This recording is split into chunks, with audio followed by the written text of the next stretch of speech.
The night before what was supposed to be my wedding, my fiancé, Leo, held his childhood sweetheart in his arms. He looked over her shoulder and met my eyes, his voice gentle, with a tone that felt strangely rehearsed. He asked for one last night of freedom, promising that after this, he would be completely loyal to our marriage for the rest of his life. I stared at him for a long, silent moment, the noise of the party fading into a dull hum. Then, I nodded. As he walked past me, he leaned in and added casually, "If you want, you can find someone too. I swear I won't mind." But I didn't need to look far. I walked directly to the man sitting nearest to him, his closest friend.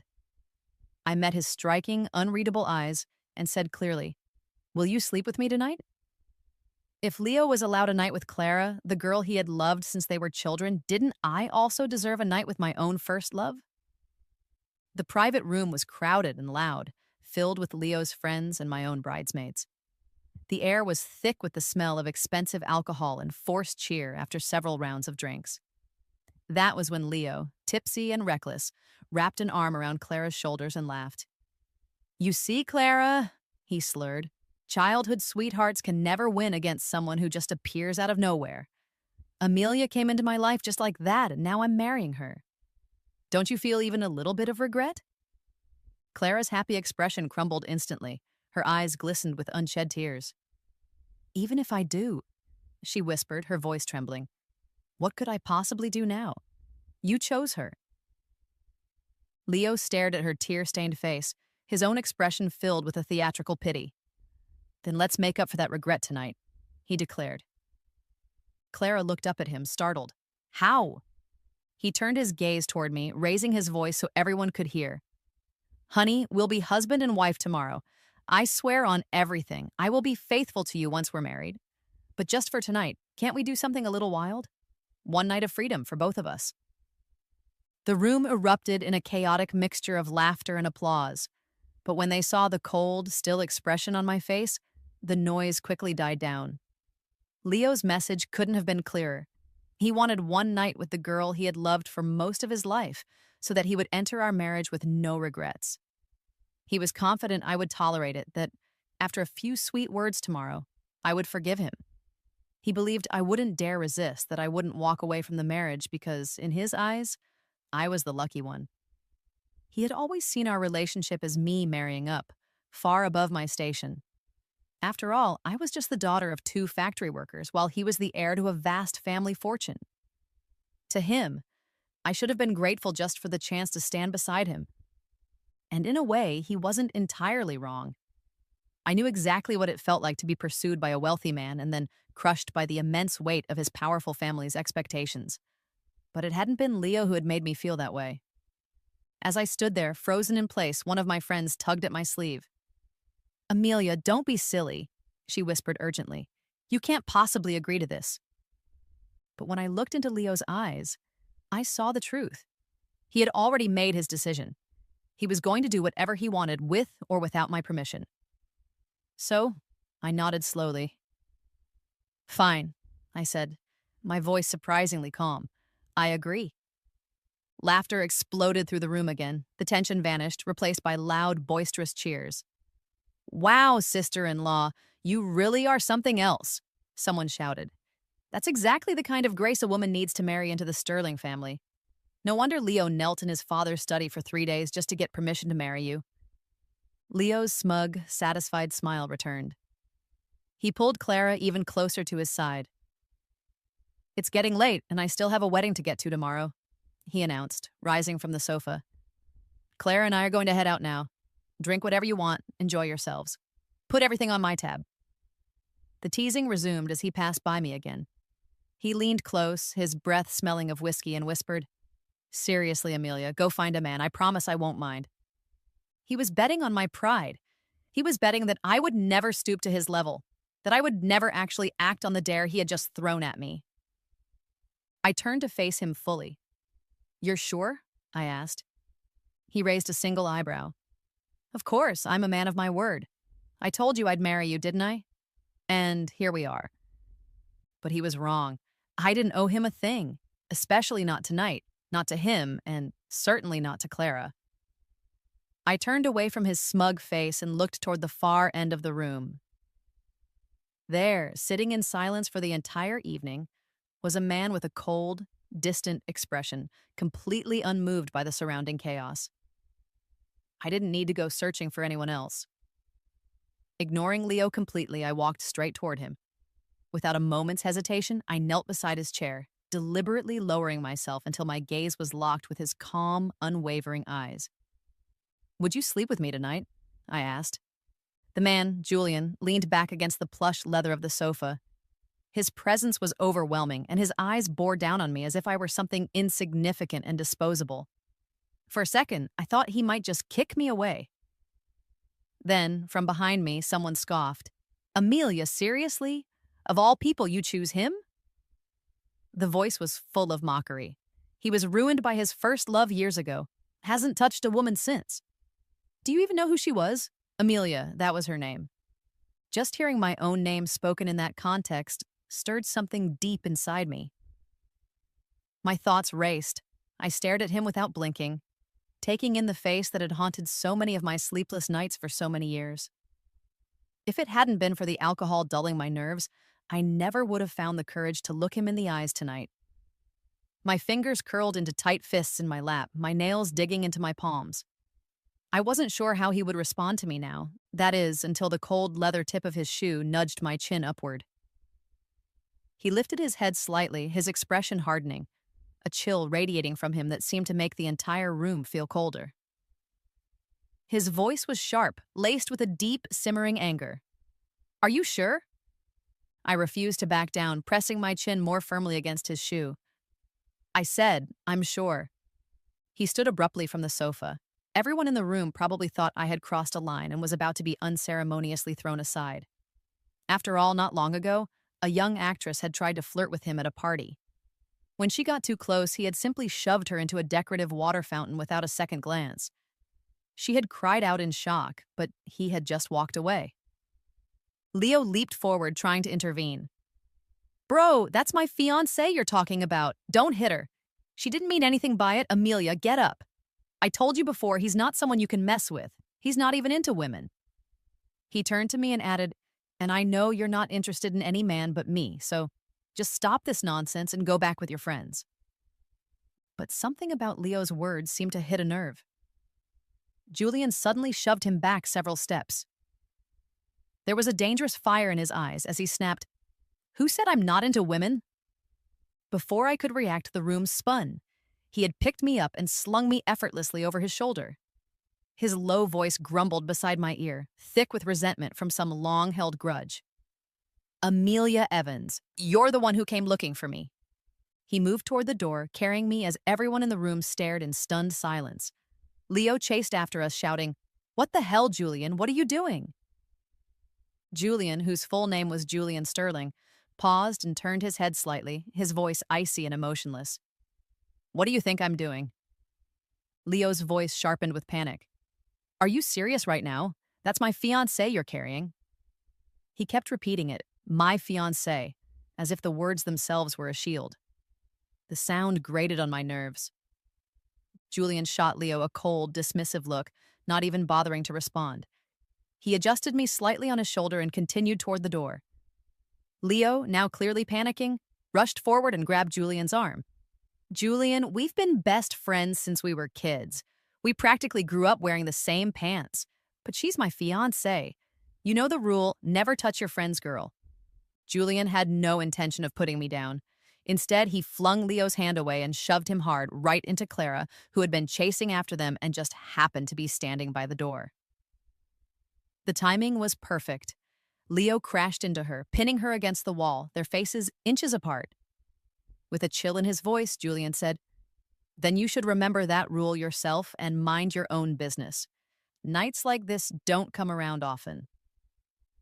The alcohol was already making me dizzy, and now, thrown over Julian's shoulder, the spinning in my head only intensified. I called out softly, "Julian."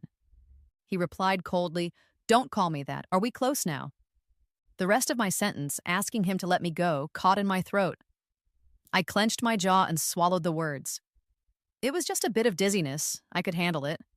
After all, I owed him this. Not far behind us, Leo was still fuming, looking like he was ready to chase after us again. Julian Sterling, don't you play around. I am not letting this go. But before he could move, some of his friends held him back. Come on, Leo, one said. You know how strong Julian's gotten since he came back from overseas. Don't start a fight with him now. Remember that Northridge development project? You lowballed the bid, and he stayed silent out of respect, but let's be real, he's holding a grudge. Another added, he'll probably just toss her aside as soon as they get downstairs. You know how he is. He's been single for years, we all joke about it. The black monk, someone else chuckled. Always scowling. Won't even go near a woman, still pining after that wild first love who dumped him. Another said, no way he would actually touch your fiancé. Leo didn't follow us after that. By the time Julian and I reached the elevator, we had already put some distance between us and the party.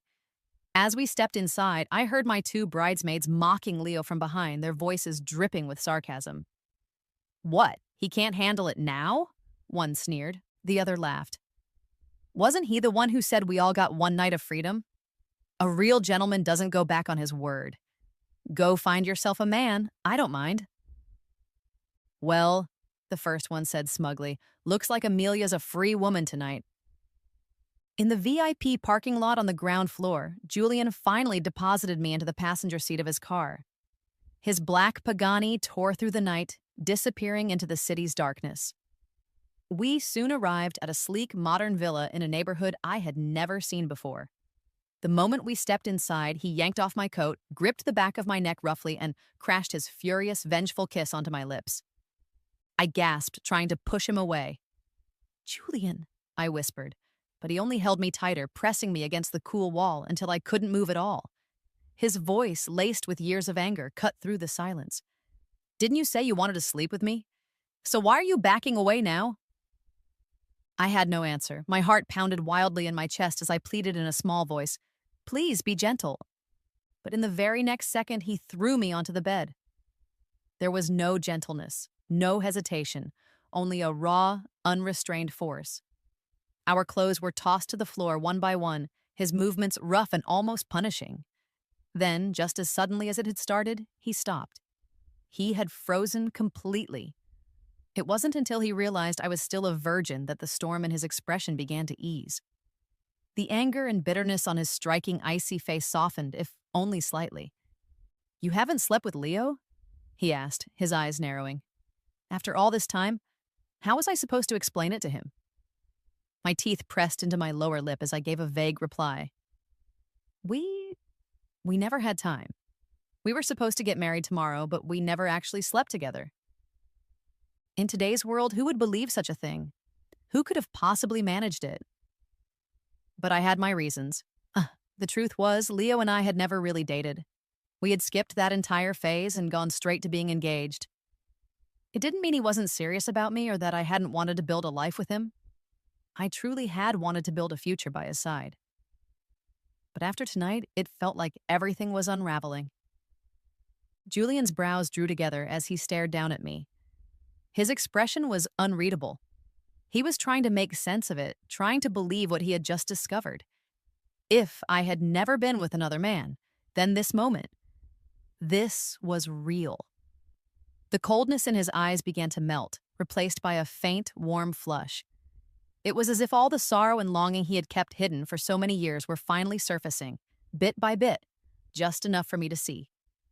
Then, at last, he let his guard down. He sighed, his whole body relaxing, and pulled me gently into his arms. He pressed a soft kiss to the corner of my lip, the very one he had bitten in his earlier rage. Then he rolled us over, letting my head rest against his shoulder, his chest rising and falling beneath me as our skin touched. I could feel the heat of his breath near my ear. Amelia Evans, he whispered, his voice thick with emotion. I still love you. And when he kissed me again, it was completely different. It was slow, lingering, almost trembling. His kisses tasted faintly of tears. The chandelier above us shimmered, its light blurring in my eyes. It was already past midnight when my phone, discarded on the nightstand, suddenly began to vibrate over and over again. The soft ringtone, usually sweet and familiar, felt jarring now, slicing through the stillness and breaking Julian's focus. It was Leo. I wanted to silence it, to send the call away, but my finger slipped, and the call connected. Leo's voice, unsteady and pleading, poured through the speaker.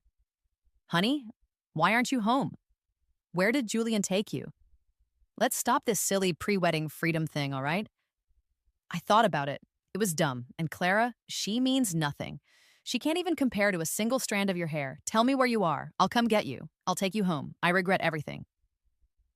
Before I could even think of a response, Julian grabbed the phone from my hand and brought it to his own lips. His voice was cold and mocking. Too late for regrets. You can't take her home. She's in my bed. There was a stunned pause on the other end. Leo stuttered in disbelief. Julian, what? But Julian had already ended the call and turned the phone off entirely, tossing it aside without a second thought. But it wasn't Leo who would bear the consequences of that call. It was me. Julian pulled me across the bed again, this time holding me close, his breath hot against my skin as he growled near my ear. The minutes blurred together, stretching endlessly into the night. I silently begged for a pause, even a brief moment of stillness, but it never came. Eventually, the dark night gave way to the pale light of dawn. Even with the heavy curtains drawn, the first hints of morning crept through the cracks. Today was supposed to be my wedding day. By now, I should have been heading home, slipping into a white gown, sitting at a vanity while a makeup artist gently painted the face of a bride-to-be. I should have been waiting quietly with nervous anticipation for Leo to arrive and take me to the ceremony. Of course, Julian knew all of this, but the man who had spent the entire night claiming me with a relentless, desperate passion had no intention of stopping. Pleading didn't work. Neither did begging. Not even soft words could reach him. He simply stared down at me, his eyes red and intense, and asked over and over again, "Don't marry him. Promise me, Amelia Evans. Don't marry him. Just promise me." I wanted to say yes, I really did. If only he would let me breathe, let me gather myself.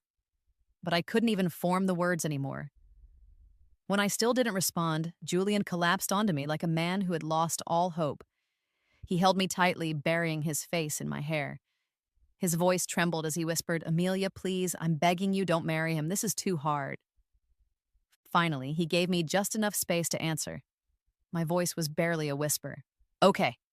The moment he heard it, everything changed.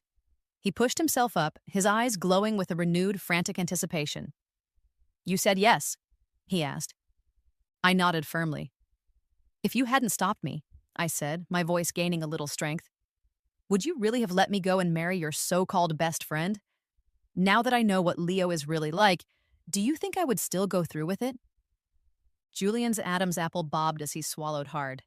His lips parted as if he were carefully choosing every single word. If I said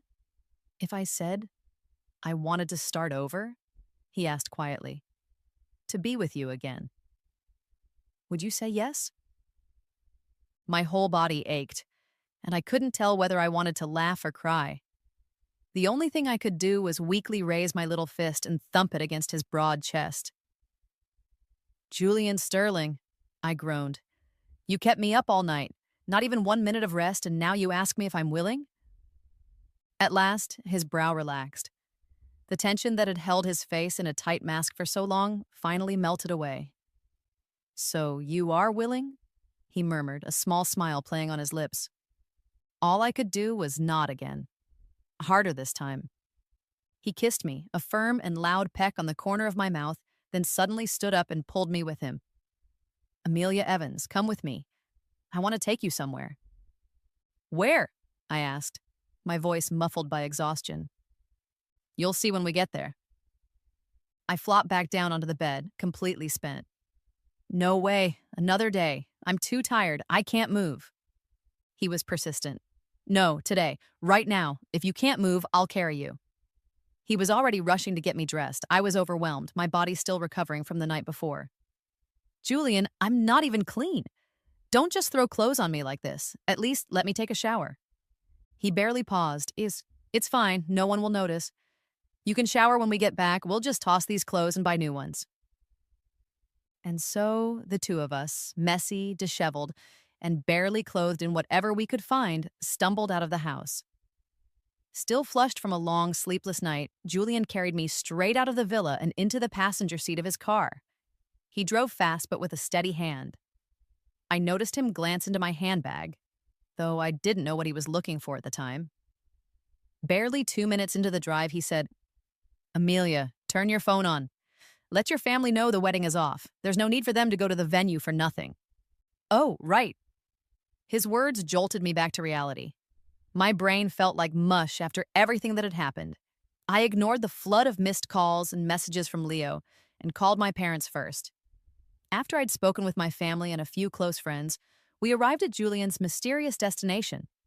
I looked up and saw the bold red letters ahead: Civil Affairs Bureau, Marriage Registration Office. He had completely lost his mind. I stared at him, stunned, but he simply smiled, turned off the engine, and carried me out of the car. We sat on a bench outside the office, which hadn't even opened for the day yet. He hadn't cared how we looked, hadn't helped either of us freshen up. He had just dragged me straight here, one arm wrapped tightly around my shoulders, the other holding my hand. I could feel his tension slowly begin to ease. "Amelia," he said softly, "we've been apart for 7 years. 7 years, that's a long time. I can't wait another second. If you're willing, let's get married. Right now." How could I say no?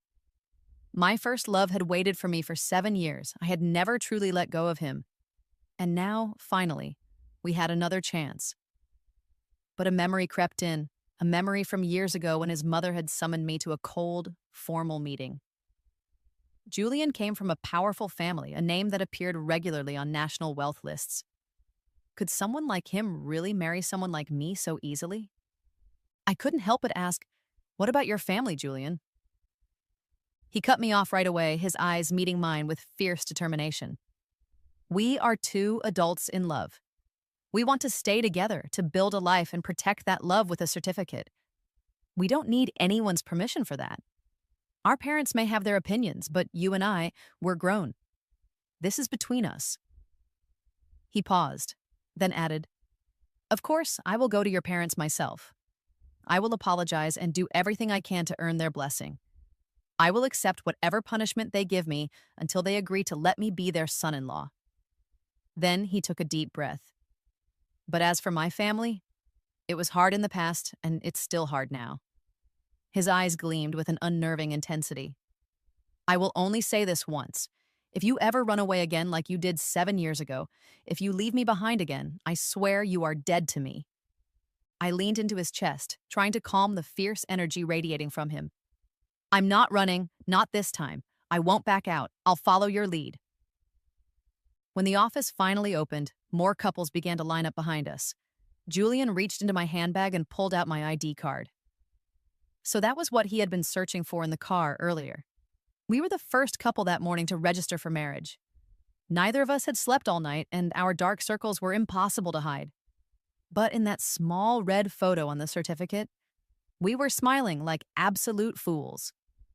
It was obvious to anyone who looked at it that this marriage was our choice, something we both wanted more than anything.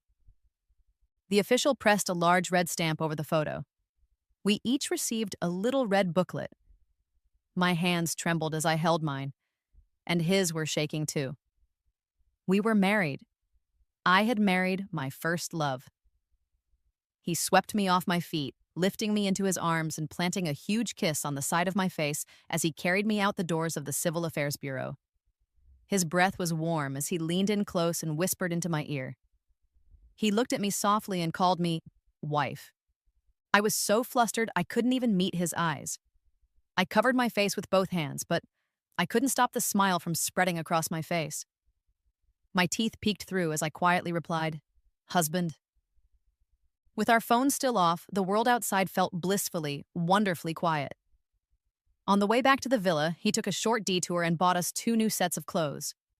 As soon as we stepped through the front door, he pulled off the ones I was wearing and tossed them straight into the trash. Then, without a word, he carried me into the bathroom and gently helped me clean up. After our playful bath, I changed into the new soft pajamas we had just picked up. I sank into the bouncy sofa, watching him as he moved around the kitchen. He was making one of my favorite dishes from our time together, a simple shrimp and egg custard. He still remembered. When it was ready, he brought it over and fed it to me one careful bite at a time. There were things we had to face, no matter how messy they might be.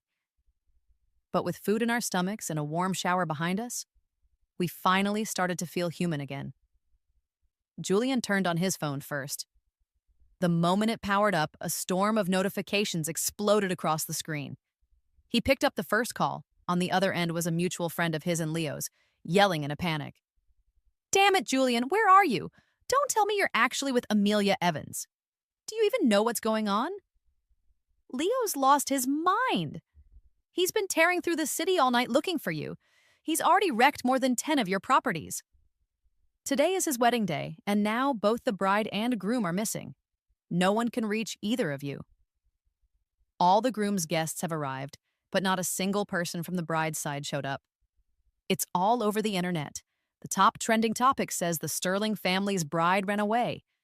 The entire web is laughing at him. He's heading to your villa on Poonan Road right now." I barely dared to breathe, but Julian remained perfectly calm. "I'm at Poonan Road," he said simply. "Let him come."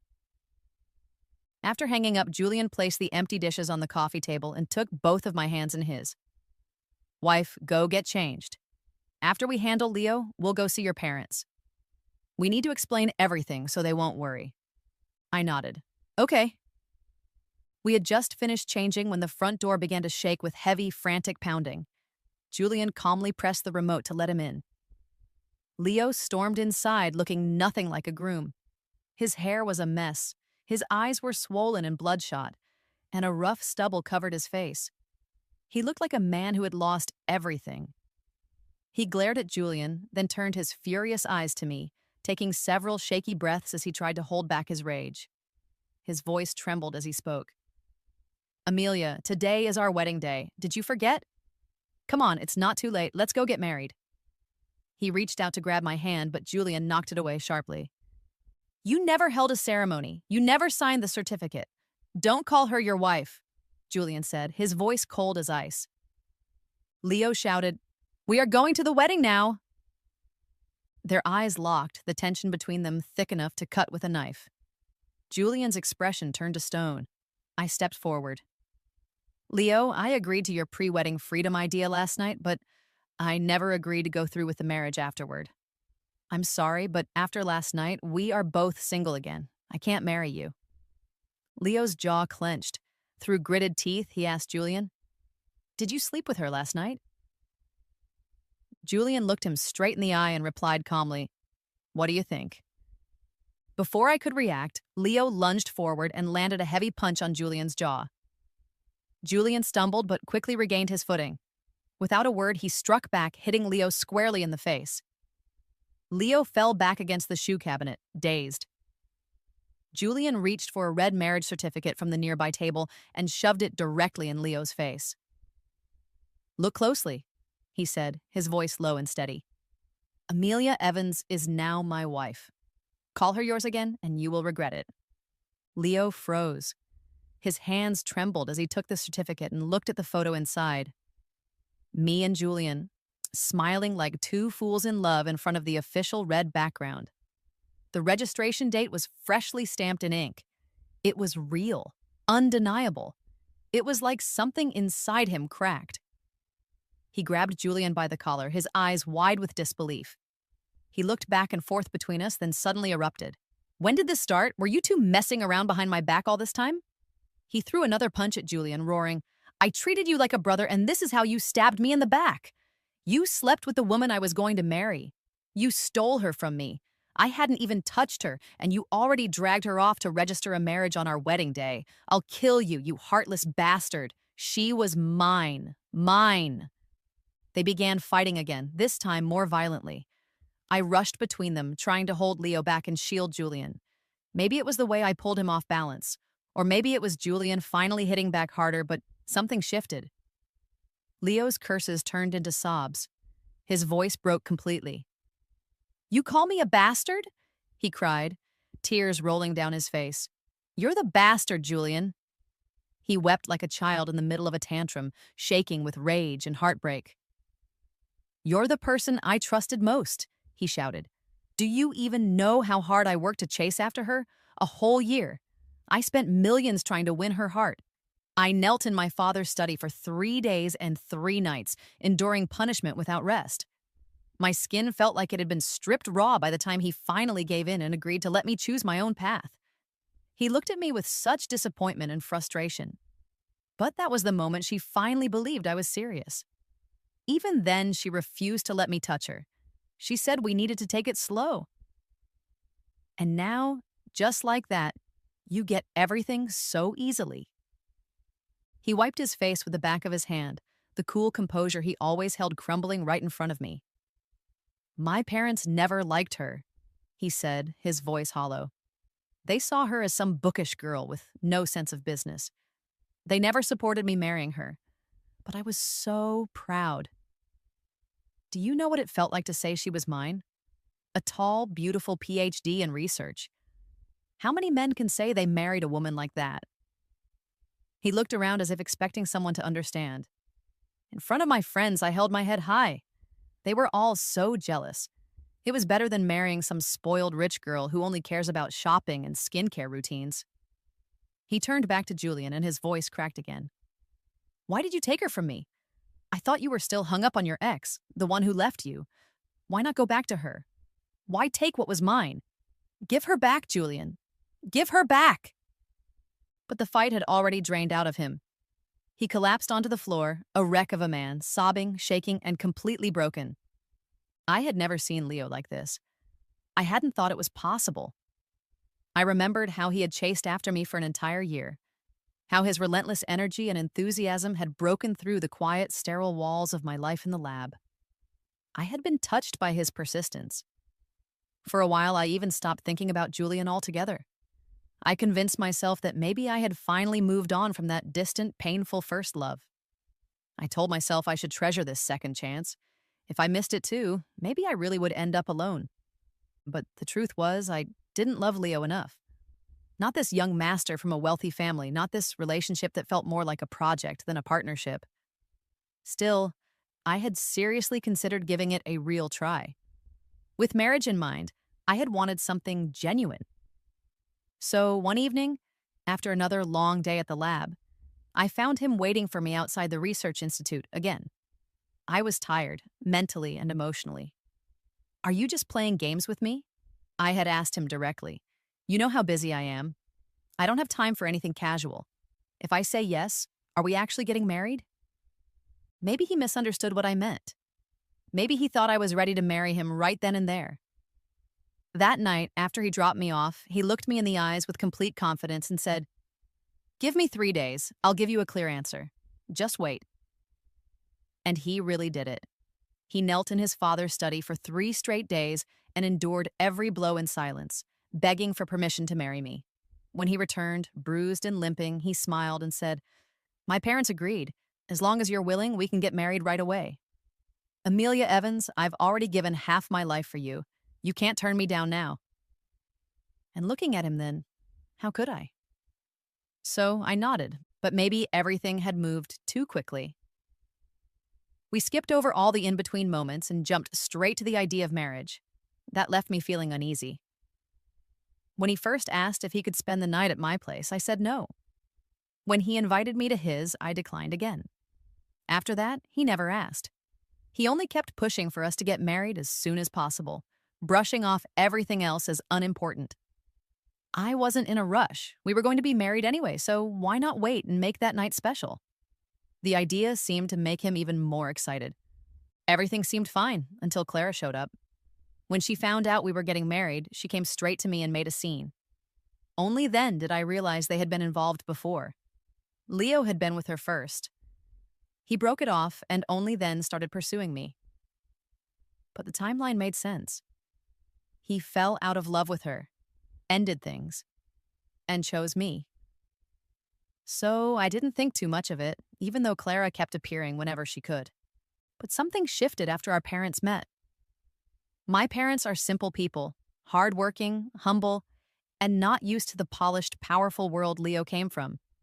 Compared to a family with hundreds of millions in assets, they seemed so small, so plain. They were nervous. My father's hands were rough from decades of manual labor, and he struggled to find the right words in front of Leo's refined parents. My mother was so overwhelmed, she barely spoke a word. They emptied their life savings to prepare a modest dowry, but even that felt like it fell laughably short. And that was when I began to notice a change in Leo. Something in his attitude toward me started to shift. He used to be humble, always eager to please, doing everything he could to win me over. But slowly, that changed. He began to act superior, as if being with me was a favor he was generously granting. At first, I brushed it off. I was no longer the same naive girl from 7 years ago. I had never believed I was beneath a spoiled rich boy like Leo. As long as he loved me sincerely and stayed loyal to our relationship, I didn't care that he lived a life of leisure and had no job. After all, who said everyone has to hustle to survive? But if we were really going to talk about who deserved whom, then let's be honest. I am a PhD in scientific research, a high-achieving scholar, someone with a future, someone who aims to serve society and make a real difference. Why should I ever feel inferior to a man born into wealth who can't even recite the alphabet properly, whose degrees were all bought, and who throws around money like it means nothing? If he thought I wasn't good enough for him, then I no longer believed he was good enough for me either. I used to think he understood the balance between knowledge and wealth in our relationship. But after he visited my home and saw how simple and modest my family was, something in him shifted. He started to believe that I had struck gold by being with him, that I should be grateful, that I should lower myself and cling to him, trying to please him just to keep him from leaving. Then he started flirting with Clara again. It was obvious he had never completely cut her off. And then Julian returned. My heart hesitated.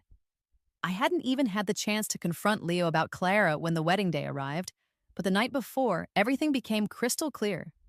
His words, his actions, they revealed his true nature. He was never worthy of me. He never had been.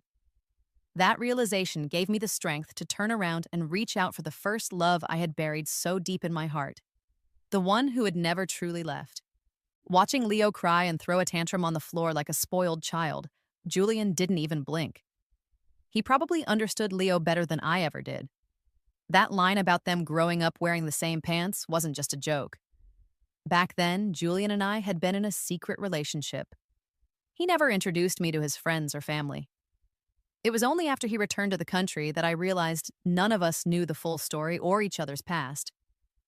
He used to say to me, "Amelia, just give me time. I promise I'm serious about us. But I don't have any say in my family right now. Please wait for me a little longer." And I always nodded. I believed him. He wasn't a great swimmer, but he risked his life diving again and again into deep, dangerous waters just to find 108 rare pearls for me, one for each day leading up to my birthday. He had them turned into the most beautiful jewelry set I had ever seen and gave it to me as a gift. He was someone worth believing in.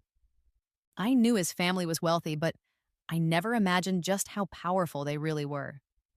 One day, I was walking down the street when several men in black suits suddenly grabbed me and shoved me into a car. They took me to a private room, quiet and dimly lit.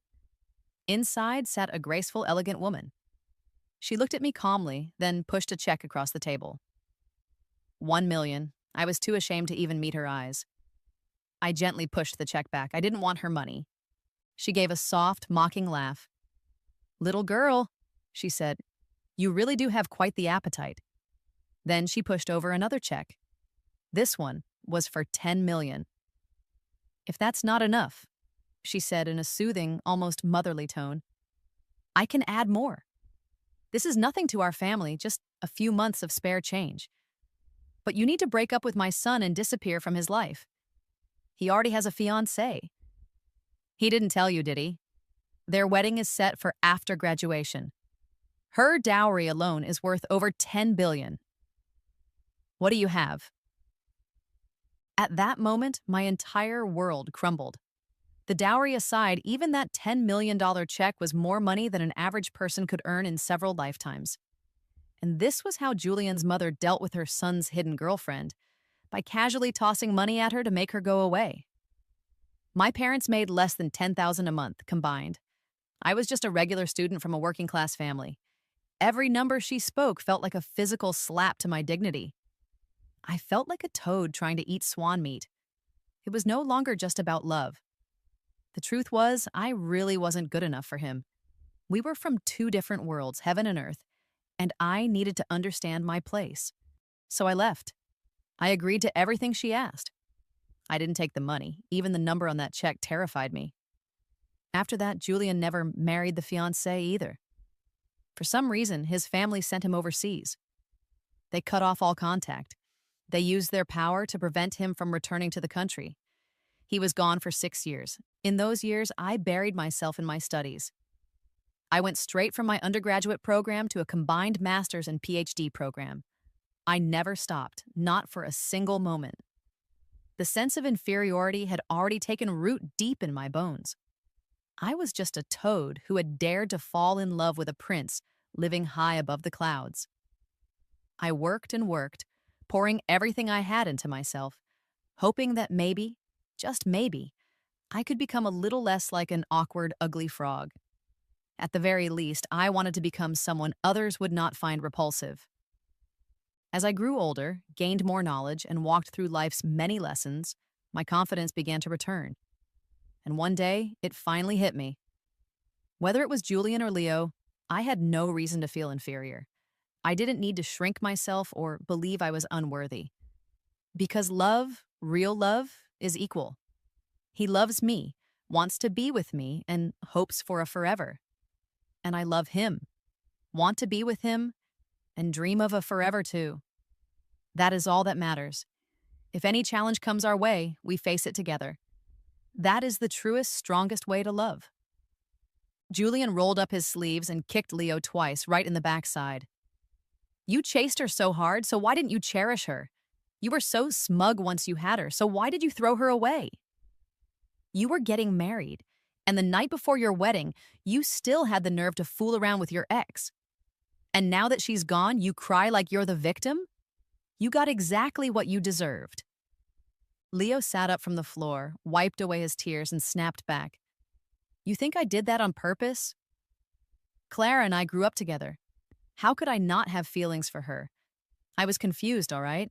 I drank too much and lost control. That's why I said all that stupid stuff. His face twisted with anger as he pointed a trembling finger at Julian.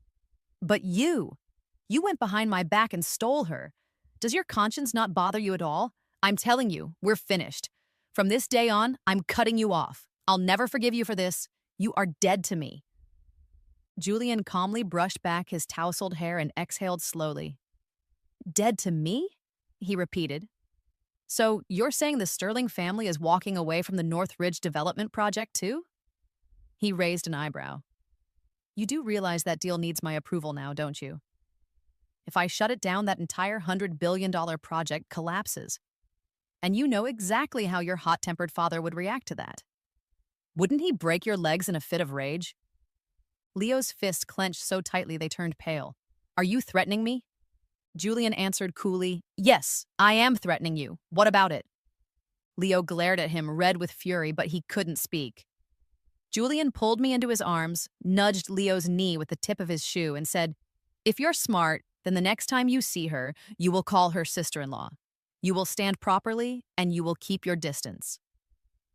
Leo stared at him with bloodshot eyes, silent for a full minute, then let out a guttural roar, grabbed his head in both hands, and began to sob uncontrollably again. I gave Julian a helpless look, unsure whether I should offer some kind of comfort. I pulled an awkward smile, but no words came out. Without saying another thing, Julian walked over, grabbed Leo by the ankles, and began dragging him toward the door. Your sister-in-law and I got our marriage certificate this morning, Julian said flatly. We're in the middle of our newlywed bliss, and you're here acting like a third wheel. Go home, call off the wedding guests, cancel the trending topic, explain everything to your parents. I'll visit in a few days to apologize properly. Leo screamed even louder. You heartless bastard, I'll never forgive you. You're trash. You're a traitor. You used your own brother like a pawn. Why did I ever bother knowing you? With that, Julian shoved him out the door. As an afterthought, he added, "And by the way, I didn't steal your girl. You just never treasured her. I simply took her back." Leo picked himself up off the ground and grumbled, "What the hell does that even mean?" Julian turned to me, held my hand, and said quietly but with complete conviction, "Let me reintroduce Amelia Evans. She is my first love. She is the reason I was sent overseas for 6 years. The reason I drowned myself in alcohol and ended up hospitalized more times than I can count. She is the reason I never told you who broke my heart because I was scared you would go after her, or that my mother would cause her pain all over again." He looked Leo dead in the eye, his voice low and thick with emotion. "Amelia Evans is the only woman I have ever loved. And now, she is my wife. So whatever feelings you think you still have for her, you will bury them. Completely. Do not even think about her again. You know what I'm capable of. One wrong move and I will wipe the Sterling family off the Northridge project. I don't want to go that far, not to the family I grew up with, but do not push me." 5 years later, our daughter Poppy turned 2. Her birthday party was held at the grand ancestral estate. Before the banquet began, Julian's grandmother was holding her lovingly in her arms, gently placing a diamond-studded crown on her head, a crown worth over $200 million. "Our little princess was born to live a blessed life," she cooed. "Happy birthday, my precious Poppy. Grandma loves you so much." Poppy wrapped her tiny arms around her great-grandmother's neck and said sweetly, "Thank you, Grandma. I love you too." But as Julian's grandmother looked up past Poppy, her warm smile slowly faded. She saw Julian crouching nearby, helping me adjust my socks and shoes with quiet, gentle care. With a soft sigh, she reached into her pocket and pulled out a property deed. "Lately, I've been feeling dizzy whenever I'm near the water," she said with a sigh. "It's frustrating. That estate overseas, the one I've had under my name for years, over half of it is surrounded by water. I don't want it anymore." She gave a small huff. "But your daddy loves swimming and diving. And our golden grandson? He'll probably love it too." She pressed the deed into Poppy's tiny hands. "Go give this to your mom. Tell her to take your baby brother and enjoy it." That estate, with its perfect location and vast grounds, had once been purchased for nearly $20 billion. It was the most valuable part of the dowry her grandmother had brought into the Sterling marriage. Poppy tilted her head in confusion. "Where is my baby brother?" Seeing my mother-in-law continuing her cold and distant act toward me, Julian and I exchanged a knowing, helpless glance. He pulled Poppy into his arms, tapped her nose affectionately, then gently guided her hand to rest on my belly. "Right here." Maybe it was because I had refused that $10 million check from Julian's mother all those years ago. Or maybe it was because I had grown into someone different, a key researcher at a national institute with significant contributions to my field by the second year of our marriage. Whatever the reason, Julian's parents were no longer as opposed to our union as I had once feared. Bit by bit, the ice had begun to melt. Our story was slowly, finally becoming one of peace, understanding, and a truly happy family.